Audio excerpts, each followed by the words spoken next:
Levez le voile sur les mystères de l'invisible et du mieux-être et chaque lundi à 9h10, retrouvez l'émission qui prend soin de vous.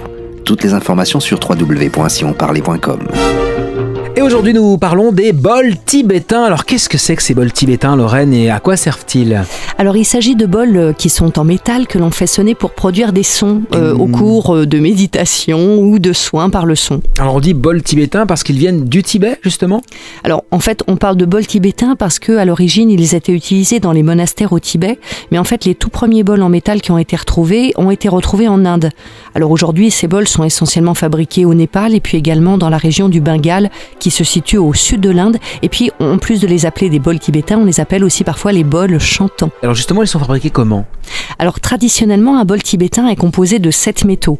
Le plomb, l'étain, le fer, le cuivre, le mercure, l'argent et puis l'or également. Alors ces métaux correspondent à 7 planètes, mais aussi à 7 chakras principaux que nous avons ou encore aux 7 jours de la semaine. On le sait, le chiffre 7, c'est un chiffre qui est hautement spirituel et puis on les fabrique traditionnellement vraiment de façon artisanale. Mais aujourd'hui, on retrouve également beaucoup de bols qui sont fabriqués en usine et qui contiennent parfois que 5 métaux, voire moins. Alors comment choisir son bol à soi ? L'idéal, c'est vraiment de l'essayer, de le faire sonner. Alors, il faut se fier à son ressenti. On va faire sonner plusieurs bols et puis, à un moment donné, il va y avoir un coup de cœur, une sonorité qui va vous toucher particulièrement.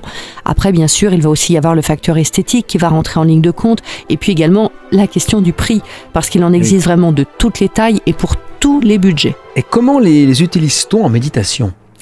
Le son a des vertus thérapeutiques très surprenantes. Les bols tibétains ont la propriété de faire passer finalement notre cerveau dans des ondes que l'on appelle des ondes alpha qui correspondent à un état de relaxation et de calme intérieur. C'est pourquoi on les utilise en méditation, en les faisant sonner par exemple au début et puis à la fin de chaque méditation. Et on s'en sert comment pour un soin sur une personne ?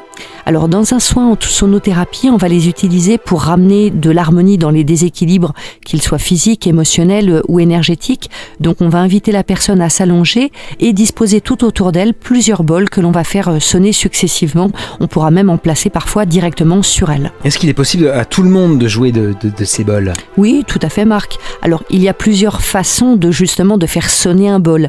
Il y a des connaissances sur le son qui sont aussi à acquérir quand on veut les utiliser dans un but thérapeutique. Mais ils permettent de s'initier vraiment facilement au pouvoir du son. En faisant l'acquisition d'un bol, vous allez pouvoir expérimenter par vous-même les effets du son. Et puis au fil du temps, vous pourrez tisser un lien avec cet instrument et lui donner vie en le faisant chanter. Levez le voile sur les mystères de l'invisible et du mieux-être et chaque lundi à 9h10, retrouvez l'émission qui prend soin de vous. Toutes les informations sur www.sionparler.com.